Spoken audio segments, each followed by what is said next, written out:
Due to the graphic nature of this program, viewer discretion is advised.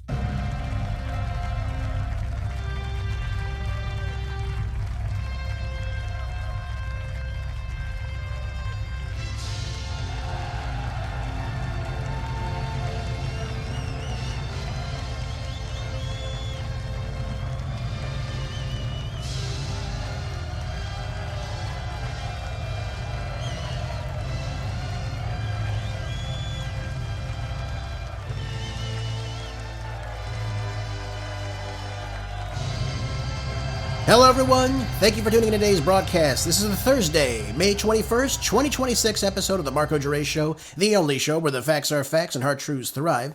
I want to begin our Thursday program with an interesting survey out of Fox News. I think everyone will find this very, very satisfying, which states that 65% of Americans now believe that we are winning the war in Iran, which is ironic to me because the latest polling figures that I've seen say that 61% of Americans disapprove of the handling of this war currently, myself included, as many of you know. Now, it didn't say how many of those in this Fox News poll currently reside in an insane asylum, but I would have to suspect a great deal of them.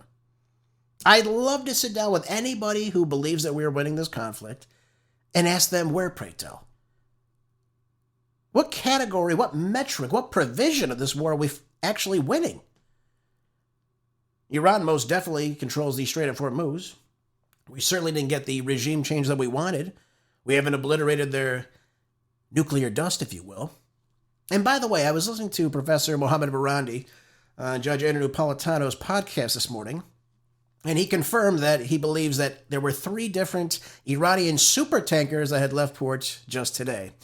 I'm not sure if our naval blockade will be stopping any of these ships. We certainly haven't been hearing about this as of late.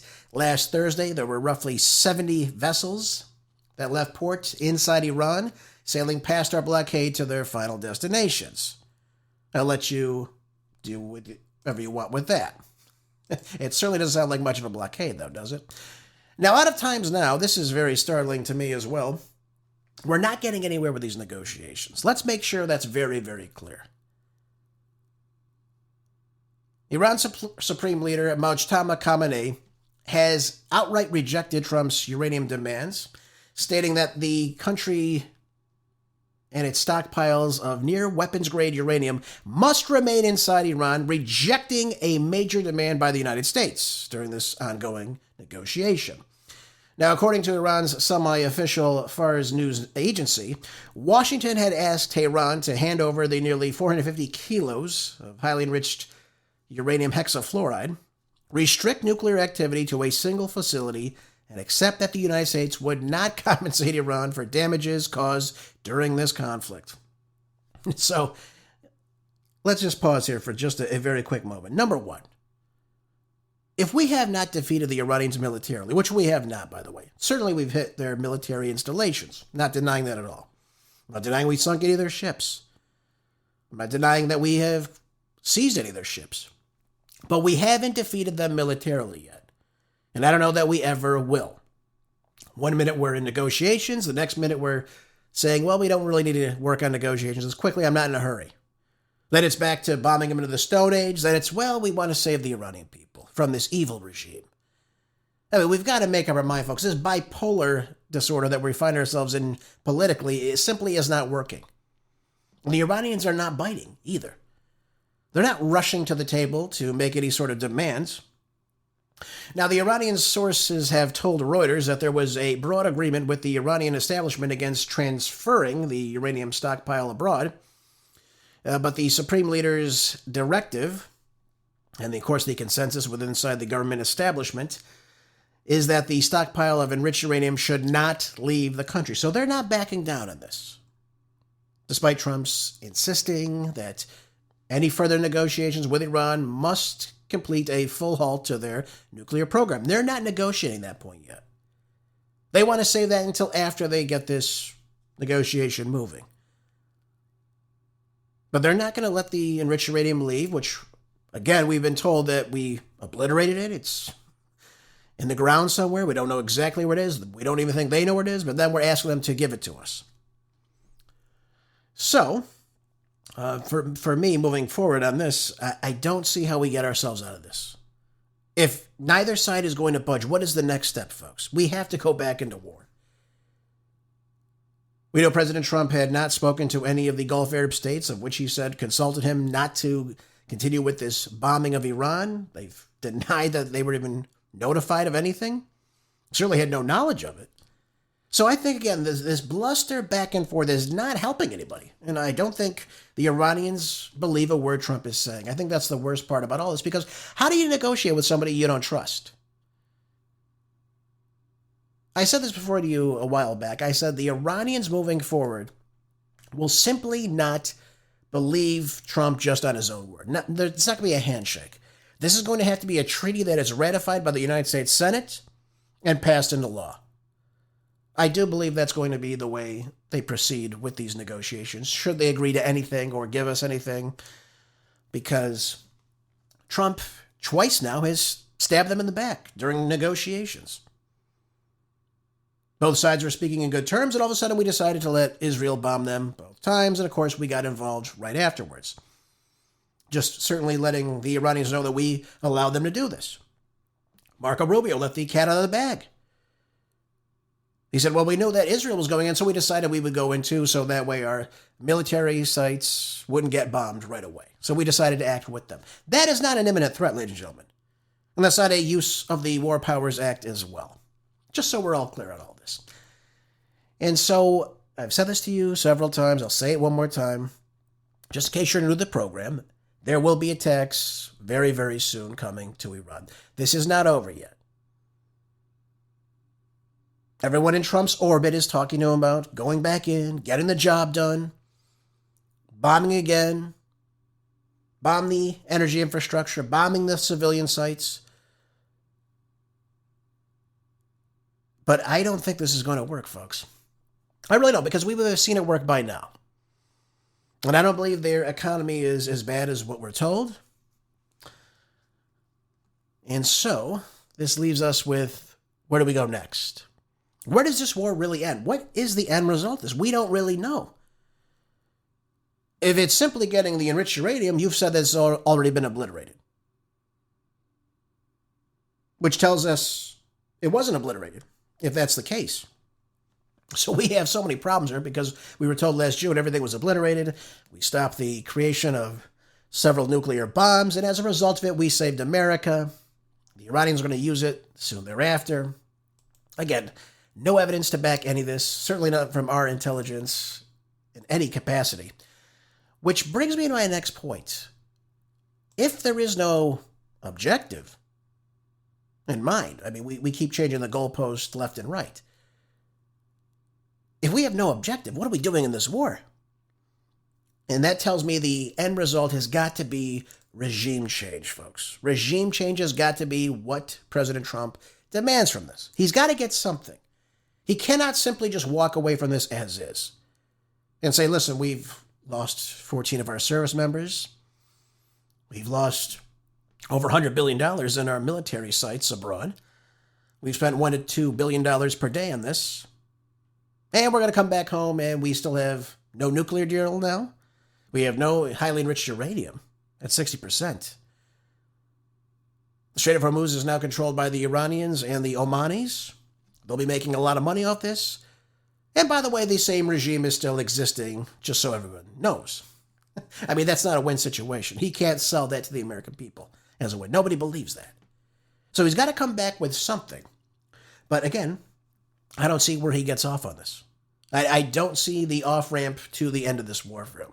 Because any way you look at this, the United States has lost to Iran. And I say that just from a realistic and truthful and factual point of view to you. Not because I want America to lose. Don't misunderstand me. But this was not coordinated well. This was not planned well. And the strategy did not work. President Trump decided to listen to Benjamin Netanyahu, David Barnea, the head of Mossad, who told him that in 72 hours this government would collapse, we'd get regime change, everything else would fall into line. Well, that didn't happen. And this underestimating of the Iranians has proven their resolve, and it's caused them to be very, very I guess you'd say, callous towards the United States here. They're not giving an inch in this case. They are standing with their 14-point plan. And I think you'll see them stick with that moving forward. A couple days ago, Congressman Seth Moulton was speaking with Admiral Cooper, and I think this exchange really highlights just the main point I'm trying to make here with you, that we have no plan in this war with Iran. Let's take a listen.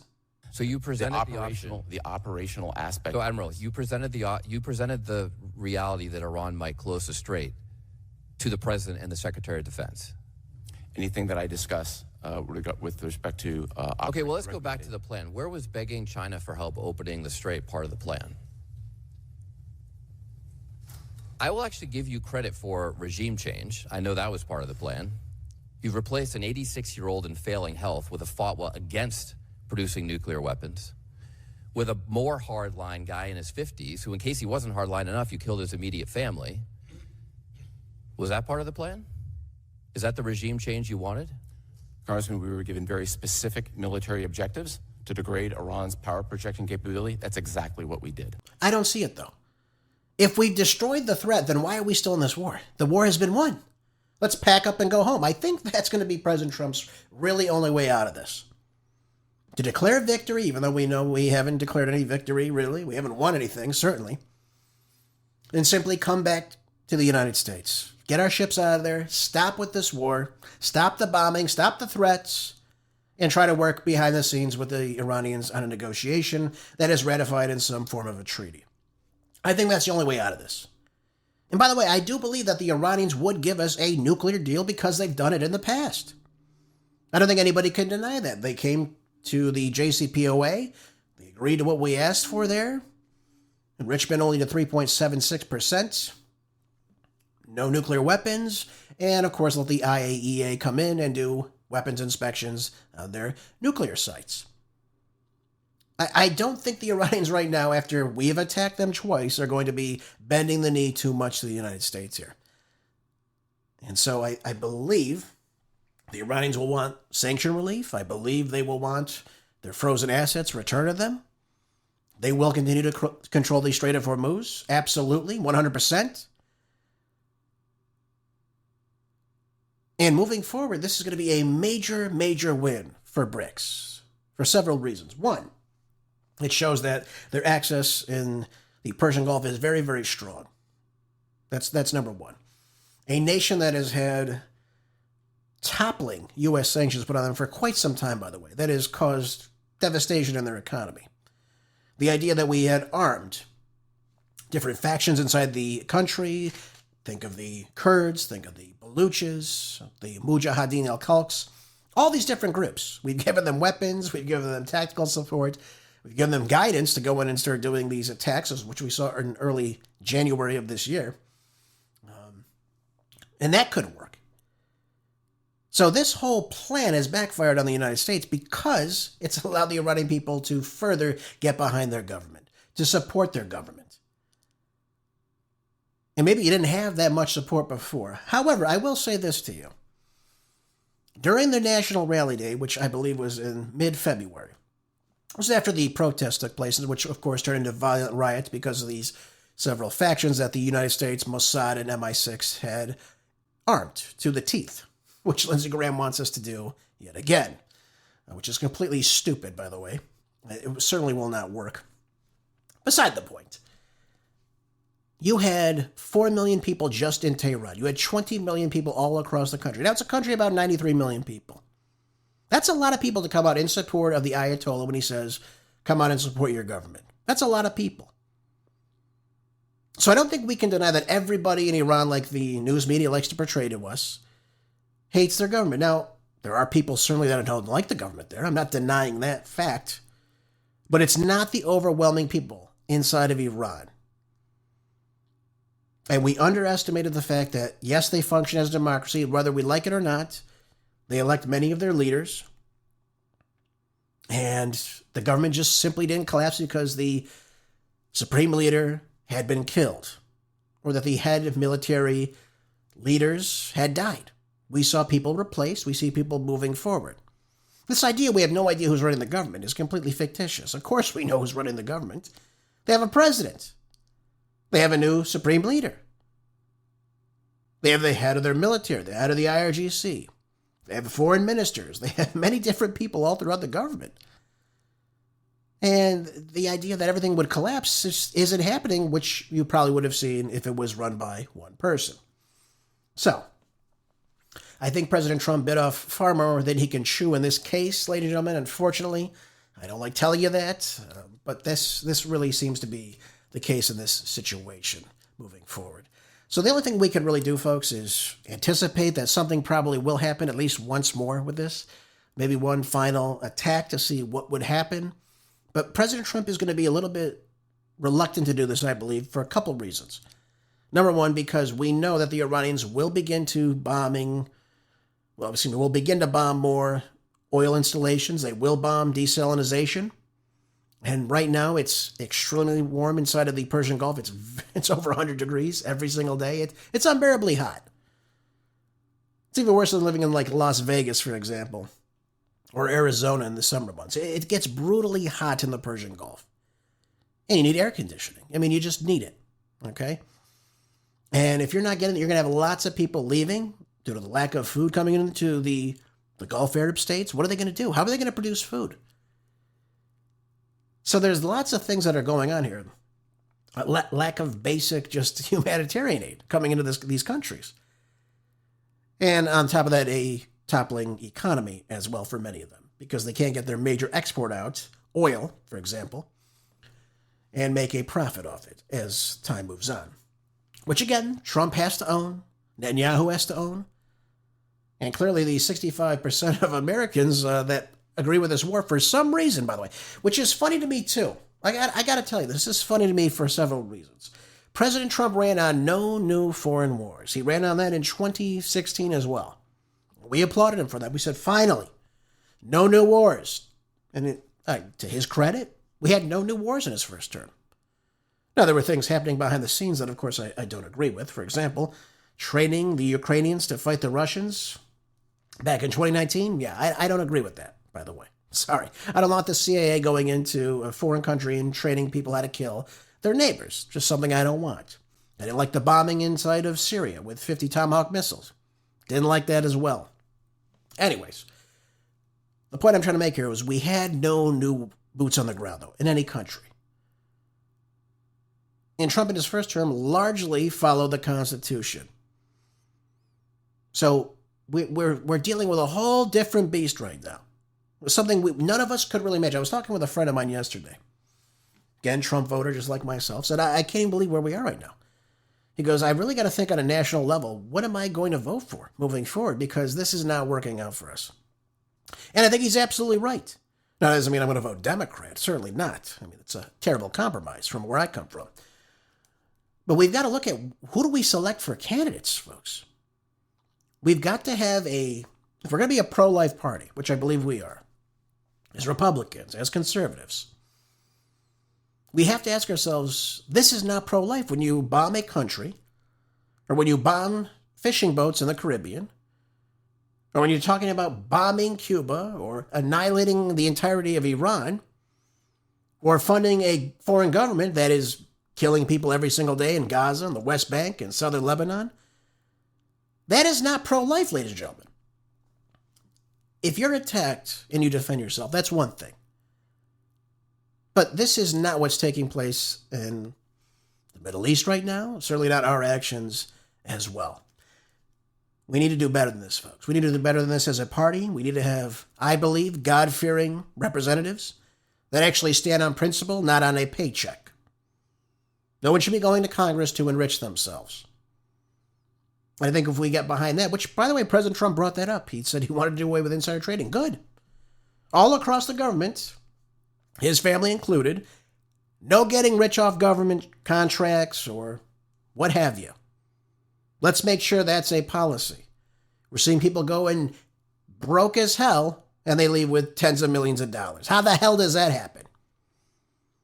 How do these people trade better than, I don't know, a Warren Buffett, if you will? That's one of our prime examples, right? How do you trade better than him? How do you have such a winning stock portfolio like Nancy Pelosi, time and time again, getting everything right to a T almost? Comes in worth a couple $100,000. Now she's worth what? With her husband. $120 million, I think is what it is. That's the number. You can't make this stuff up, folks. Really, you can't. Anyways, let's move on, as we have many other great articles for you today. And this one just is a kind of an extension of what we're just talking about right now with this disaster we have inside of the Persian Gulf. And in this development out of Politico, it says that the closure of the Strait of Hormuz could trigger a severe global food price crisis within 6 to 12 months, which I've been warning you about. Glad to see they've caught up to this. Unless governments act quickly, is what the Food and Agricultural Organization warned on Wednesday. Well, I've been warning about this for a couple weeks now. Where the hell have they been? The decisions now by farmers and governments on fertilizer, imports, financing, and crop choices will determine whether food prices spike later this year or in early 2027. Let me just pause for a moment, because this is ridiculous. Decision by farmers. Wait a minute. Farmers are the ones that are affected by the government's position on this. 35% of the world global fertilizer supply comes out of the Persian Gulf. That's totally at a halt right now. Certainly coming into the West. So it's not the farmers' fault. The farmers are the ones that are dealing with this decision made by President Trump. So we've got to understand where we sit with this. It's not the farmers' decisions. Farmers are doing everything they can. Inside the United States, we have 70% of farmers saying, listen, they've either got to borrow money to buy this fertilizer, or they simply just don't have the fertilizer to keep their existing crop yield. So they're not going to be producing as much, or they're simply going to have to pay much more. Either way, in the end, they lose, which is unfortunate, by the way. So please, don't say the farmers. But here we go. And by the way, how are you going to export soybeans to China if we don't have the necessary fertilizer to do so? The right nitrogen, the urea. It's simply not going to happen. We're going to have farmers that are either producing much, much less, or they're not going to produce anything at all, because that supply simply just isn't going to be available to them. And that's a reality we have to talk about. Because it doesn't matter how much money you have, folks. If there's no food supply when you go to the grocery store, what do you do then if you're not a self-sufficient person? And I don't know anybody, certainly I don't know anybody, that slaughters their own beef themselves, slaughters their own chickens. I know people that do their own eggs. What, are you going to live on eggs your whole life? Do you cultivate your own crop at your house? Do you have your own garden? How reliable is that going to be for many people? It's not. And that's the problem. And by the way, this is a whole refutation of the Green Revolution, really, here, when we're totally driving farmers off from being able to profit, whether it be in dairy, whether it be in beef, crop production, you name it. We are destroying that inside the United States, which took off after World War II. Not a good thing, folks. This is one of the reasons why I tell you every program at the end, make sure you're storing up on food, whether you be buying food buckets, make sure they're organic.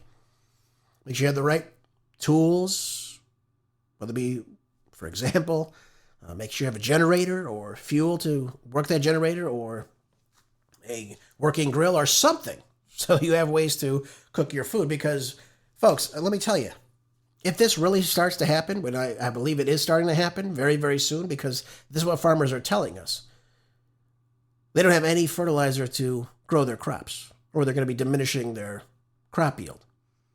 It's going to go bad for a lot of people, particularly them, by the way. Now, the chief economist, Maximo Torero, has said there in a podcast published just yesterday as well, said, start seriously thinking about how to increase the absorption capacity of countries, how to increase their resilience to this choke, so that we start to minimize the potential impacts. Listen, again, either the fertilizer is there or it's not there. Now, maybe, for example, inside the United States, we get the majority of our fertilizer coming out of Canada. We still get some out of the Middle East. Maybe we can increase the amount we bring in. That's not happening yet, though. So farmers are struggling to figure out what they needed to do. But this impact is already showing. We're seeing the price of food already going to rise. We're looking at things like the food price index right now, which tracks the monthly changes in international food commodity prices, rose for a third straight consecutive month in April. And again, this is driven by high energy costs, disruptions linked to the Middle Eastern conflict. This shock will continue to unfold in several different stages, by the way. First is going to be the energy, which we've already seen. Look no further than the CEO of Chevron saying we're 1 billion barrels short of the existing oil supply that we need. That's a big problem. That's why you're seeing gas prices go up, and they will continue to go up despite Brent crude, West Texas Intermediate bouncing back and forth from where they are due to the rhetoric you're hearing in the news media. That we're close to a deal, that we're going to bomb them, that we're close to a deal, that they can't wait to make a deal, they're begging them, calling for a deal. We're going to hold off on the war, then we're going to go to war. But the supply, folks, once the realization that supply is no longer there, once those final ships waiting, like, for example, in Long Beach, California, one of the last ships is waiting to dock right now, what happens then when simply nothing is coming into these refineries? You have a problem on your hand. And that goes bad not just for people driving. It's bad for the people working at the refinery. It's bad for the people that ship these goods. That's their livelihood. It's bad for everybody across the board, folks. Everybody suffers. And if it costs more to get that same amount of soybean or corn or grain or beef or what have you to the markets, everything is going to cost a lot more. And that's what you're seeing slowly but surely. We're seeing CPI numbers going up. We're seeing the producer price index also beginning to rise as well. So we have energy. Then comes the fertilizer problem. Then we have the seed problem. Then you have lower yields. Then you have a commodity price rise. And then, of course, finally you enter food inflation reaching you at the grocery store, folks. There it is. And you see poor countries in Asia, Africa, Latin America, for example. Many people are already beginning to struggle as a result of this war in the Middle East. They can't traditionally buy the nitrogen fertilizer from the Middle East, so therefore they struggle. And it becomes a major, major problem. I've warned you about this, and I'll continue to do this as much as I can to get the information out, but don't believe for any second of time that this war is being won or that it's going to end anytime soon, because it's not. Certainly nothing indicates that to me. And I'll just leave you all with that point right now. And it's very, very troubling time because we've never seen anything like this before. Never seen anything like this before. But we will have to deal with it. Make no mistake about it.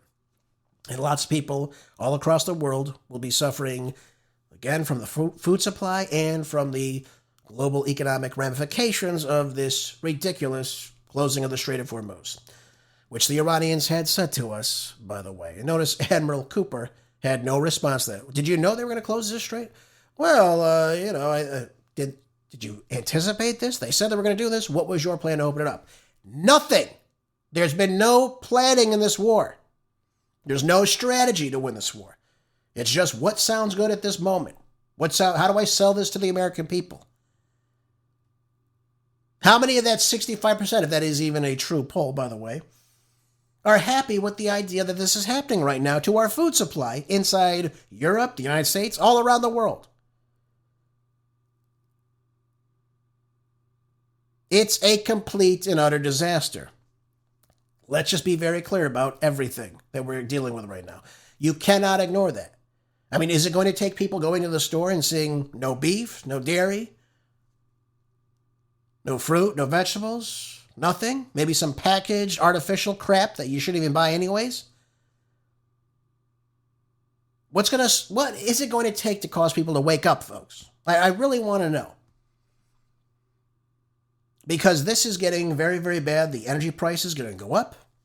Tomorrow we're going to be talking about the bond yield right now, which is a complete disaster. And it's indicating everything I said it would. And I've been telling you this before the war began, folks. I said, when this happens, and it will happen, X, Y, and Z are going to happen. And I predicted all this would take place, and it is currently taking place right now. So I hope the Lindsey Grahams of the world are happy. All the other people that are cheering on this war and continuing to be in President Trump's ear, that this is going to be won. be a great victory. Yeah, it's going to be a great victory at whose cost? What are we going to do then when you have no food to eat? When you have no job because there's really no need to go to your job? What are you going to do then? It's going to be rough, folks. Mark my words. All right, moving on. Nancy Mace, who, sometimes I like her, sometimes I don't like what she does. Sometimes I think she's a little dramatic. Anyways, this bill by her is very, very good. I like this bill. Let's talk about it. This is out of Newsweek. And it says Representative Nancy Mace has now proposed a congressional amendment that would prohibit naturalization of U.S. citizens from becoming members of Congress, federal judges, or holding any Senate-confirmed roles. This is very, very good for a couple of reasons. Number one, in order to serve in the federal government, by the way, I think this should go to the states too.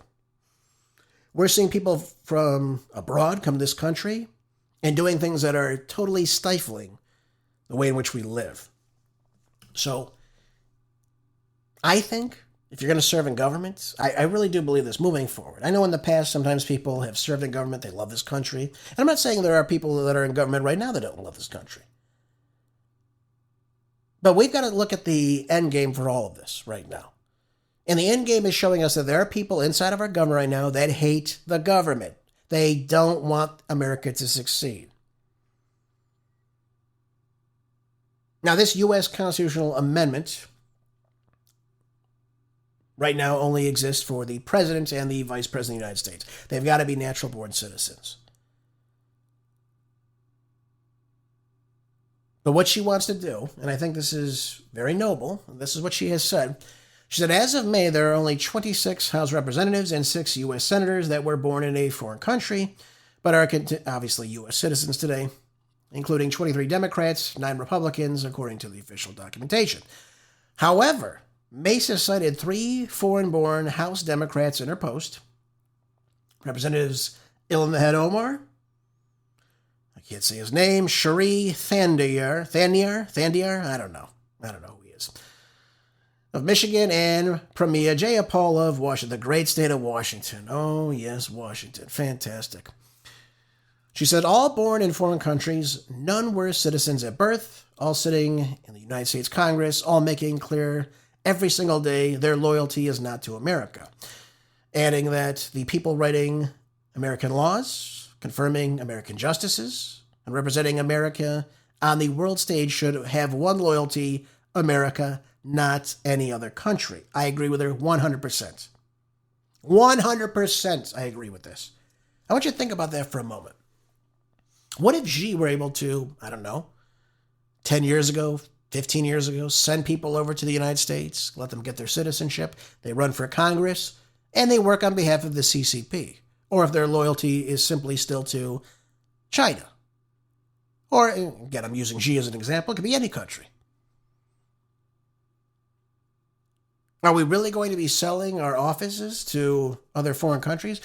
When you come to a country, and this should be done already, by the way, when you immigrate in the United States, you should 100% relinquish any prior citizenship to any other country, if you're going to be an American citizen. That's the way it needs to work. And I believe if you're going to serve in Congress, you should be loyal to our country, not to a foreign country. And right now we're in this kind of milieu where it's okay to spit on the United States. It's okay to chastise the government in ways that are completely inappropriate. I'm not talking about criticizing the government. We do that all the time on this program. But to have disdain for the country itself. Creating laws, for example, that don't benefit the United States. That's, again, diminish the United States standing. And she makes a great point. She says, for too long we've allowed foreign-born members to hold seats in the government while making clear they are America last, not America first. We see it every day. This constitutional amendment will put an end to that. How many times does Jayapal, this Theander, I don't know how to say his name, or Ilhan Omar, talk positively about the United States? When do they ever come on the House floor and say, I'm so blessed to have immigrated to the United States. I love this country. We must do everything we can to defend this country and make this country a better place. When did they ever come out and say that? Have you ever heard any of them say that before? You've never heard him say a damn thing like that. Another one that she omitted from this list, Mace Hirono of Hawaii. Same damn thing. She should be thankful she doesn't still live in Japan and she lives in the United States. But yet, is there any praise from any of these people, particularly the Democrats, for example?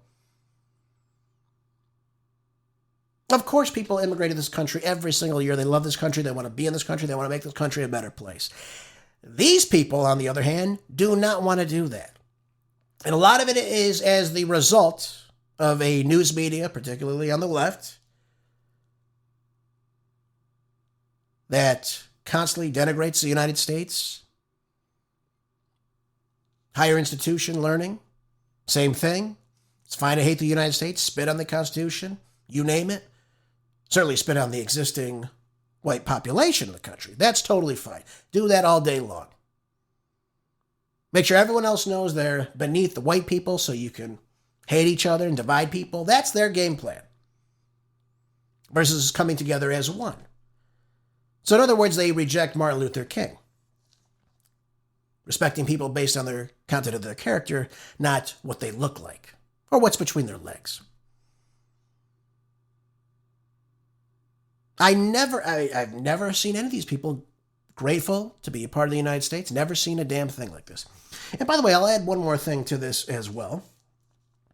Because I am a commentator, I will talk about this. We have to make sure our loyalty stays within the United States. That means to any government. That means even to any ally in the United States.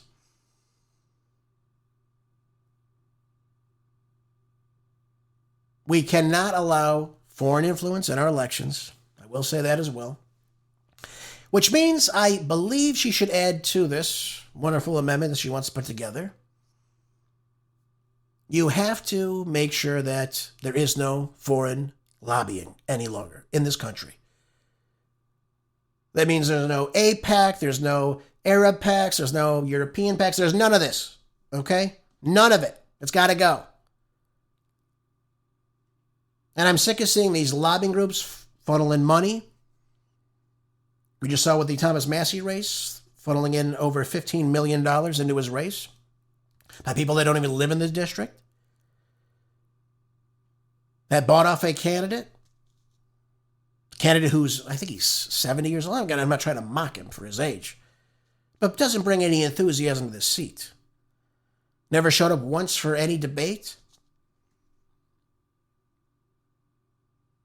His after party sucked too, by the way. I saw that. There was barely anybody there. Thomas Massey had a better showing and he allegedly lost the race.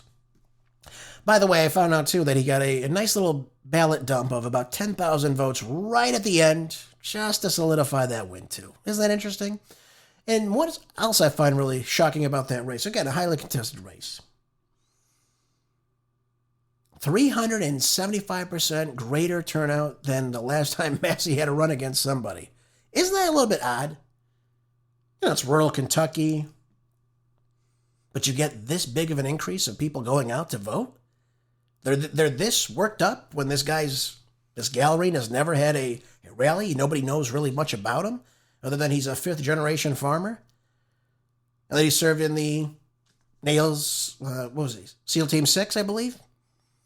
But he wouldn't say exactly what he even did. So he's like a Abigail Spanberger. Can't tell you what she did inside the CIA, but this is what she did. Same thing with Gallery. Probably worked in intelligence, if I'm trying to make a guess here. Probably worked in the intel. Okay, fine. But we don't know anything about this guy. He's never held any rallies. No one's ever showed up to these rallies. Didn't show up to any debates. If Massey is such a crappy candidate, why not show up to the debate and just totally own him? Again, I'm all about competition and freedom of ideas and speaking and getting the best candidates. If Galrain is such a great candidate, why did President Trump originally ask for any warm body to go up against Thomas Massey? You can't get just a warm body to go up against a Massey, who again is very popular in his district, or at least he was. Get him going by the current results. But you're telling me a 7-8-time incumbent is beaten by a guy who never showed up to a debate. It's not like he went to the debate with Massey and just totally laid out Massey's flaws, which I think are few and far between. But what gave anybody this galvanization to go and vote for this guy? I really want to know. I'm not seeing it. I'm a practical guy. I'm pragmatic. I can look at things. I can say, okay, all right. Sometimes out with the old, in with the new. I understand this. But where was the draw here? I don't see any draw with this. And this uptick of 375% of people running out to vote for this guy. More people voting.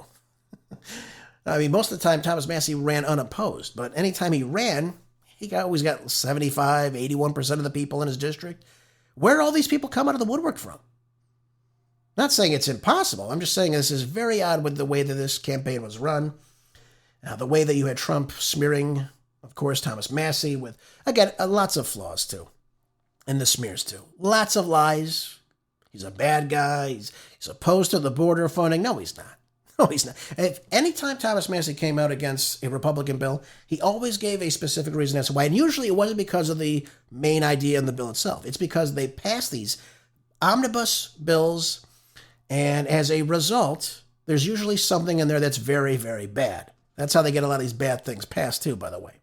So when you have a clean bill, let's say the bill was just simply to fund the border wall, Thomas Massey would come out and support that every day. He's not against border security. I mean, this is, again, part of the problem with the way things are working inside of D.C. But this is where we are now, folks. They got to oust Thomas Massey, and now we have a Ed Galbraith. I'm sure things will improve greatly inside District 4. Anyways, let's see where we are here. Let's move on to something else. This one I think is very, very interesting, this article, too, and it kind of reflects where we are as a country. You know, we've been talking about culture quite a bit on the show as of late. You'll love this one. Get a load of this guy. This guy is insane. Out of PJ Media, it says here, the soy boy, the Texas soy boy himself. I think if you said Texas soy boy and you saw a picture of something, you'd see this guy, this James Talarico guy. This is amazing how ridiculous this guy is. I don't really even understand how he won anything. How anyone believes in the Democratic Party this guy will appeal to anybody in the state of Texas? I don't understand this. Now, the article begins by saying, for much of the 21st century, the great white whale and the Democrats' fever dream has been their turn Texas blue fantasy, which they desperately do want, by the way, for many reasons. Number one, they know that if they can turn Texas blue, they will never have to worry about any other election. They know they've got California, they've got New York, they've got Illinois, they've got a lot of these highly populated states kind of locked down.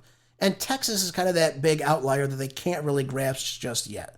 That was why Biden opened up the border in Texas, too. He wanted to make sure he can flood it with as many illegal aliens as possible, get them to vote, get the ones that don't want to stay in Texas to other blue parts of the country, LA, New York, Chicago, Seattle, DC, all over the country. And I know this because I know people that interviewed a lot of these people, saw them getting on planes. How does an illegal alien get on a plane, too, by the way? With zero ID? With a manila envelope showing them exactly where to go and what to do when they get there? Oh, the Biden administration, folks, under Alejandro Mayorkas, who, by the way, why isn't he in jail, too, right now? Shouldn't he be thrown in prison for what he did to this country, opening it up to the third world? To people that hate this country? Yeah, 12 to 20 million of them probably inside the United States now. There we go. But let's go back to James Talarico. I don't want to bore you. In recent memory, this has given such luminaries as Wendy Davis and, of course, the fake Latino himself, good old Patrick Beta. I call him Beta O'Rourke. He's not a Beta. He's a Beta. He's a Beta O'Rourke. But his name is Robert Francis. Robert Francis Beta O'Rourke. That's what we'll call him from now on in this program. Total loser. But they've tried so many different Democrats, and they continue to fail time and time again. It just isn't working out for them. And now you've got this Talarico guy. He'll be running either against John Cornyn or Ken Paxton, who now is backed by President Trump, as most of you probably saw In the previous few days, President Trump has come out in support of Ken Paxton. I like Ken Paxton too, by the way. I think he's pretty staunch on the Constitution by and large. I didn't like the way he went after people that were boycotting Israel. I think businesses should do what they want to do. Aside from that, Ken Paxton is fairly good. I have to tell you. That one little couple misnomers here that I don't like about him. Aside from that, he's pretty good. And he probably will win this nomination against John Cornyn because, again, I guess President Trump is so popular, his words can get rid of Thomas Massey, probably one of the most well-known Republicans in the House now. But will that be good enough for James Talarico? I got to be honest with you, folks. This James Talarico, a terrible candidate. I can't see him winning really anything. He's kind of positioning himself right now as a Democratic moderate. We've all heard that before, haven't we not? Look no further than Virginia's Spanberger, if you don't believe me, or Mikey Sherrill in New Jersey.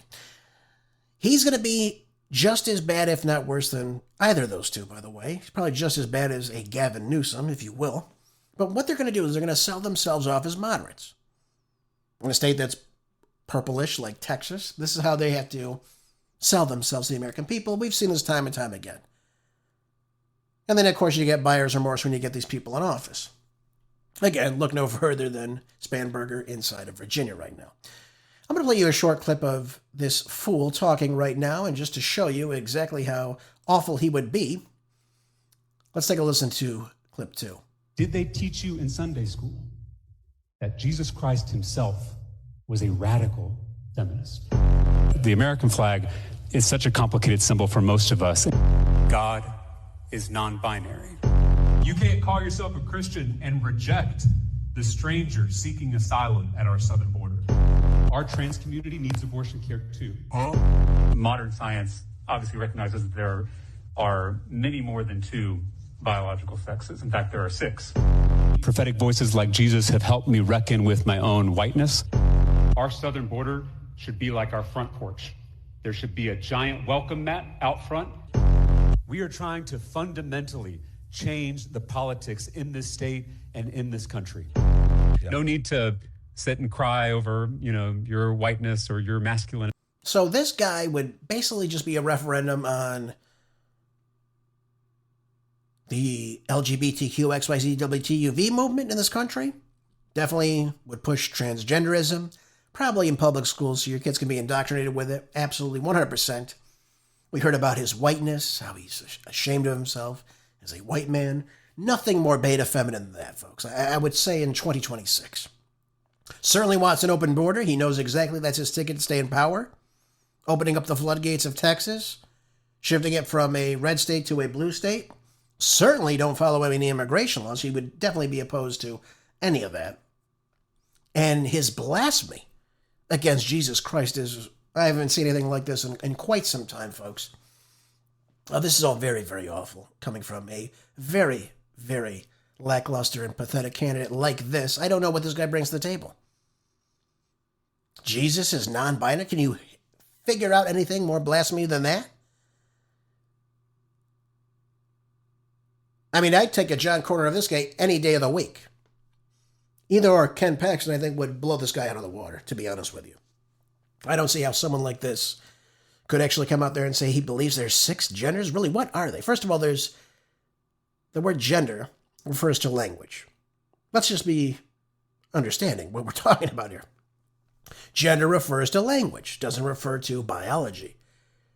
There are 2 sexes. When we write, he, she, it, there are 3 different types of genders. Masculine, all right? He, his, feminine, she, hers, and of course we have dative, which is, it, we refer to ourselves. There, that's all the dative language. So we're getting this whole thing wrong, folks. And I am so sick of this nonsense. Is it a biological male? Well, hey, idiot. Hey, moron. Hey, putz. The word male is already about biology. Is it a biological female? Oh, Lordy. This is what the left has dragged us into, though. This is exactly what they dragged us into. Hell, this is exactly where we are today in this country, that we have morons talking like this in our country. Stop it. It's a male or it's a female, folks. There's no in between, and you can't change either or. Okay, let's just be very, very aware of this. We got to stop with this. Stop playing their game. There's no other type of a male. There's no other type of female. There's no gray zone. Okay? And James Talarico is a crappy, crappy candidate, especially in the state of Texas. Who is going to buy this in Texas other than the most insane bit in the population?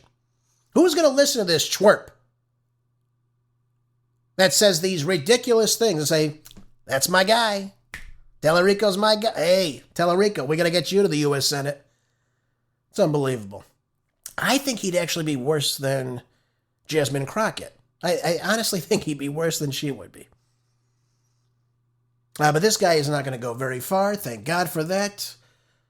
Whoever wins, Cornyn or Paxton, they have my full undivided support, because a schmuck like this cannot win. This would be very, very bad, and this would only lead to more very bad ideas. The only way these people stop, by the way, is when they lose.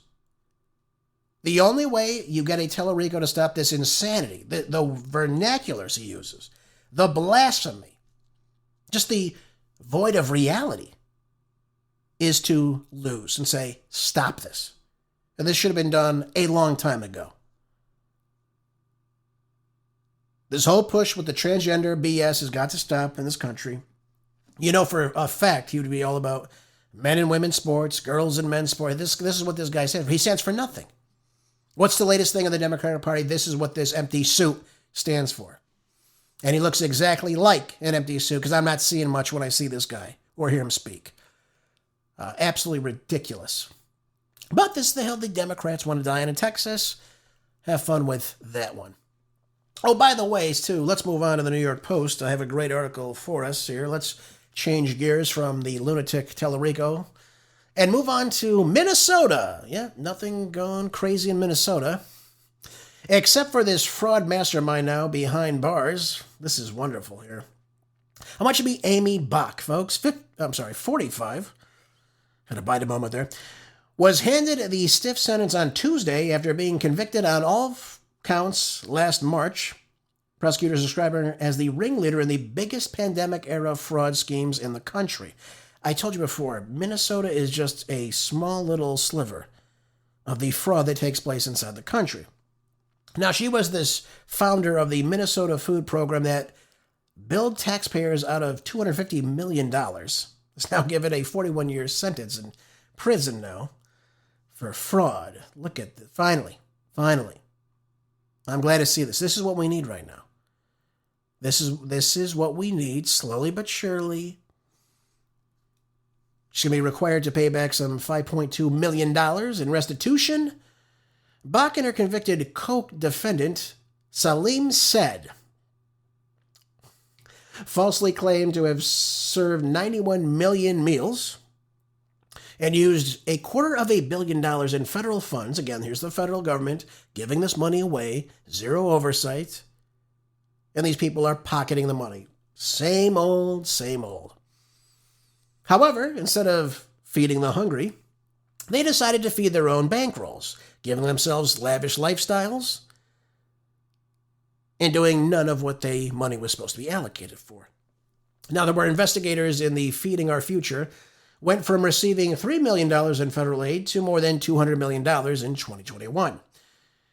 But when the Minnesota Department of Education started asking questions about the rapid increase, Bach filed a lawsuit against the state agency, and the cash continued to flow directly right into them. A piece of human crap, if you ask me. Now, the taxpayer money was only cut off after the FBI, the IRS, and other federal agencies executed raids at 26 locations across Minnesota believed to be engaging in this fraudulent activity back in January of 2022. So far, 79 people have been charged in connection with Feeding Our Future fraud scheme, with more than 60 convictions as of date.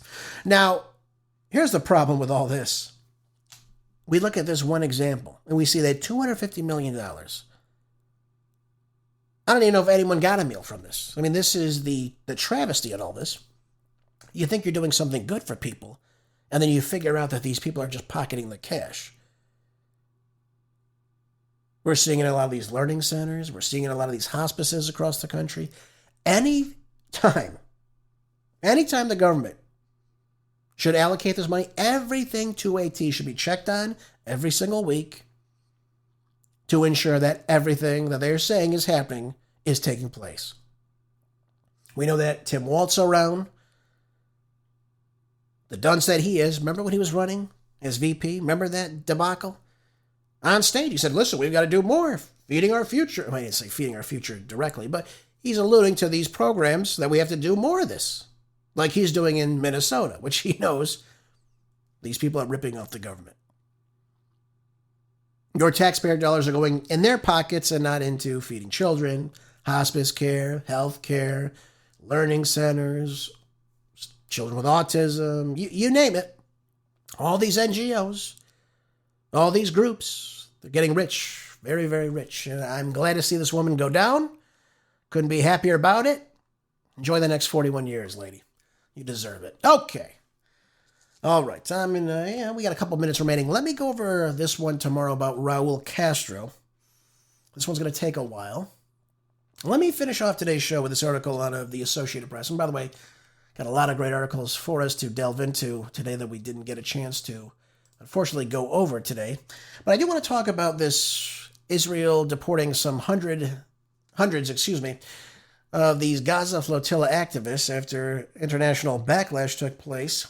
This one is startling to me. The Israeli government on Thursday released and deported hundreds of flotilla activists who attempted to breach Israel's naval blockade of Gaza.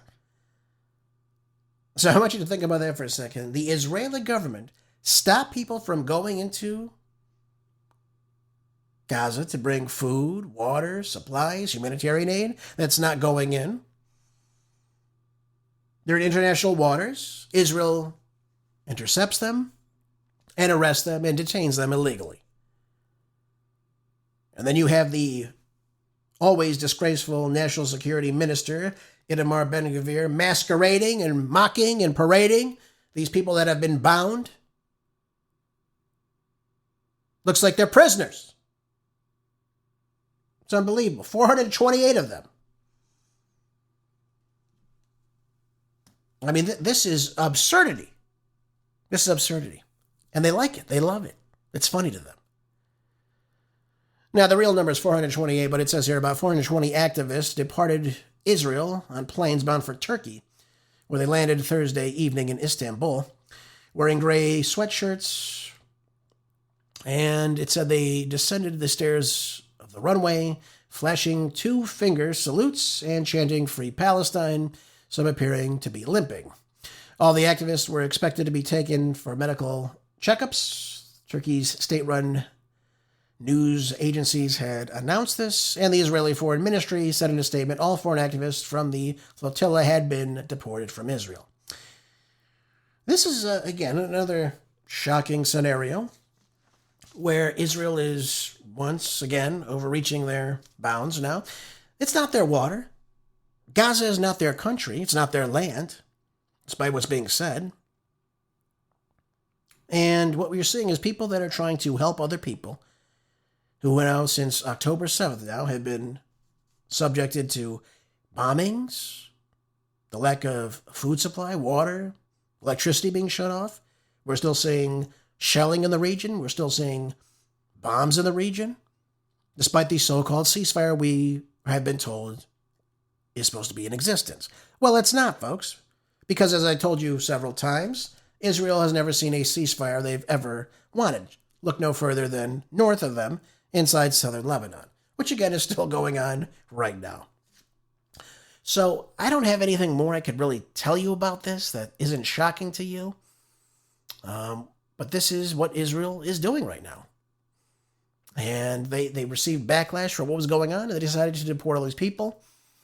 Why is it so unheard of that people want to go in and help some of these people that are struggling right now? Why is it a problem that they go bringing aid to these people? Again, they're not interfering with the war. They're not bringing them weaponry. They're not doing anything like that. But I'm glad to see the AP has said Ben-Gvir released videos Wednesday showing him walking around among the detainees. In one, activists with their hands tied behind their backs are kneeling, their heads touching the floor inside what appears to be a makeshift detention area on the deck of a ship. Yep, and then of course he's laughing about it. Look at this. Several countries, including Britain, France, and Portugal, summoned Israel's envoys on Thursday over their concerns of the treatment of the flotilla activist in protest of Ben-Gvir's action. This guy is a scumbag. Grade A scumbag. The same guy that gets a news cake from his wife, because now they can go ahead and start killing, hanging, if you will, a lot of these Palestinian prisoners that they are holding right now. This is the same guy that has a portrait in, I believe, his office or his home of Baruch Goldstein. This is a Israeli terrorist who killed, I believe it was 29 Palestinians in the West Bank before his death in 1994. This is who this guy is. And this guy is the national security minister inside of Israel. They went on to say, though, the actions of Mr. Ben-Gvir towards the passengers of the global Samud flotilla, condemned by his own colleagues in the Israeli government, are unacceptable. French Foreign Affairs Minister Jean-Noël Barrot said, Turkey, Greece, Italy, and Indonesia also condemned Israel for Ben-Gvir's comments and the treatment of the flotilla activists. It's disgusting, folks. This guy's disgusting. It's disgraceful. What they say about the Palestinians, also disgraceful as well. And nothing ever happens. Nothing changes. Same old, same old. Everything just continues on as always. No change. They are outwardly very proud of their hatred of other people. That will conclude today's More Than Stellar Thursday show, ladies and gentlemen. Thank you again for being here as always. I appreciate you so much. I appreciate you sharing the show with others, always. Make sure you stay in prep with the food, folks, especially right now while you can. Food, water, medicine, fuel, money, tools, anything to be self-sufficient in a time of uncertainty is always a good thing to do. Enjoy the rest of your day. I'll see you back here tomorrow for more groundbreaking news on the next Marco Dre Show. Until then, be good, stay busy, God bless.